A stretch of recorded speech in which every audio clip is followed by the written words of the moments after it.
आधार नोंदणी सातबाराचा गैरवापर करून बनावट शेतकरी तयार, तालुक्याबाहेरील आणि शेती नसलेल्यांना लाभ।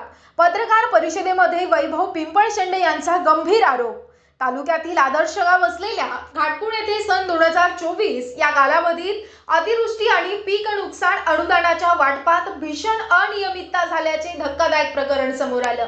शासनाचा आधार नोंदी, सातबारा उतारे आणि अनुदान वितरण यंत्रणेचा गैरवापर करून बनावट शेतकरी तयार करण्यात आले आणि त्यांच्या नावावर लाखोंचं अनुदान लाटण्यात आलं, असा गंभीर आरोप दिनांक 27 बुधवारी आयोजित पत्रकार परिषदेमध्ये वैभव पिंपळशेंडे यांनी ग्रामस्थांशी केला।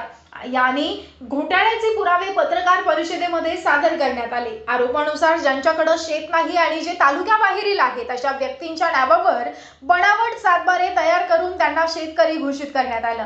या बनावट शेतकऱ्यांच्या अतिवृष्टीतील वाढीव आराजी क्षेत्र दाखवून लाखोंचं अनुदान मिळवून देण्यात आलं। महत्त्वाचं म्हणजे या व्यक्तीचा गावाशी कोणताही संबंध नसताना त्यांना शासनाच्या आर्थिक मदतीचा लाभ देण्यात आल्यानं पीक पाहणी निकषांची सरळ पायमल्ली करण्यात आली। दुसरीकडे अतिवृष्टीत नुकसान झालेल्या खऱ्या कास्तकारांना मात्र जाणीवपूर्वक कमी आराजी दाखवून अत्यल्प अनुदानावर समाधान मानावं लागलं। अनुदान मिळाल्यानंतर सदर रक्कम संबंधित बनावट लाभार्थ्यांकडून परत घेत काही खास मंडळी एजंटांमध्ये वाटप करण्यात आल्याचा गंभीर आरोप पिंपळशेंडे यांनी केला।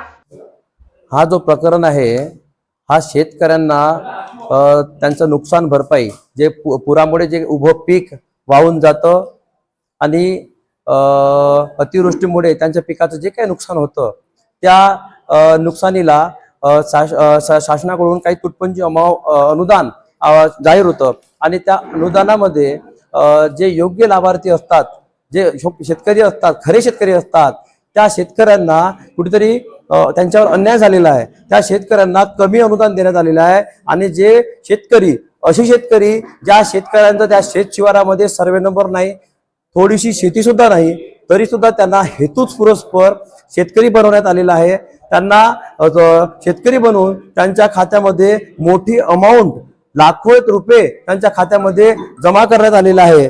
हा आमचा आरोप आहे की जे काही प्रकार घडत आहे हे कुठेतरी थांबायला पाहिजे।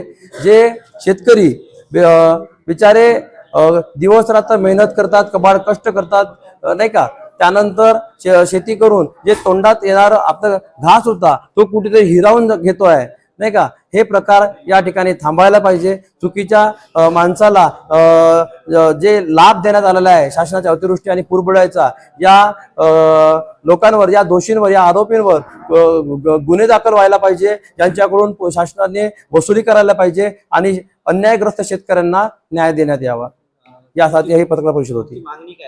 माझी मागणी हेच आहे की जो कोणी दोषी आहे, यामध्ये जो काही रॅकेट आहे, ज्यामध्ये जेवढे काही लोक भागीदार आहेत त्याची कसून चौकशी व्हावं आणि त्या दोषीवर कारवाई होऊन गुन्हे दाखल व्हावे आणि त्यांच्याकडून शासनाने जे पैसे, अनुदानाचे पैसे अतिरिक्त गेलेले आहेत ते रिकव्हर व्हावे। माझी पुढची भूमिका हेच असेल की जर शासनाने यांच्यावर कारवाई केली नाही तर सर्व शेतकऱ्यांना घेऊन, तालुक्यातील सर्व शेतकऱ्यांना घेऊन एक मोठं जन आंदोलन उभं करण्यात येईल आणि त्यासाठी आम्ही प्रयत्नशील राहू।